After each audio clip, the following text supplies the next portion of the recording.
Մեդալի ակնկալիքով օլիմպիական Լոնդոնին նայող երևանցիների աչքը ջուր կտրեց, բայց հույսը ծով է, թեև հորատեսներն էլ քիչ չեն։ Մեր ուժերը գերագնահատեցինք, հուսահատված են լոնդոնյան վառգույներին, ոչ վարդագույն ակնոցով նայողները։ Դե շատ մեր թրթերով էի, հետո այդ անհաջողություններից հետո արդեն մի քիչ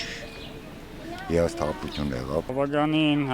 հափսոսանքի զգացողություն կա մեր անհաջողությունների հետ կապված։ Դժգոհ եմ, դե կարեն ավելի լավ լինեն։ Հետո հիասթափվեցինք։ Շատ վատ է։ Ես կարծում եմ պետական հովանավորությունը շատ պակաս է։ Բարեգործությունով սպորտը այդպես չի զարգանա։ Գոյություն ունի քաղաքականությունը ցույց չի տա,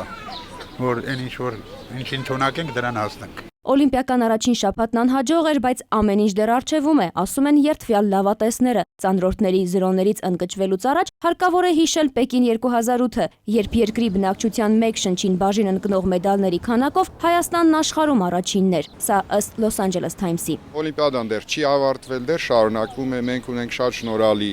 ուրեմն ըմբշամարտիկներ, մենք դեռևս ունենք նաև ծանրամարտի մասնակիցներ, որոնցից ունենք որոշակի ակնկալիքներ։ Սպորտը սպորտ է։ Մեկ հաղթում ես, մեկ կորցնում։ Միշտ մտածում ենք, որ մերոնք միշտ էլ պիտի հաղթեն։ Ներուժը կա, ուժը կա հայկական գեներով եկած։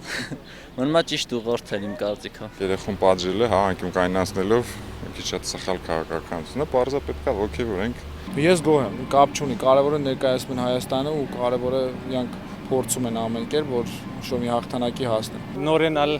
կաչալերենք։ Լոնդոնում մենք դեռ 13 ելույթ պետք է ունենանք, եւ մեր համաքաղաքացիները հուսով են, որ հայ մարզիկները դեռ շանսեր ունեն իրենց անունը հավերժացնելու Օլիմպոսին, ինչպես դա արդեն արել են մեր օլիմպիական 13 չեմպիոնները։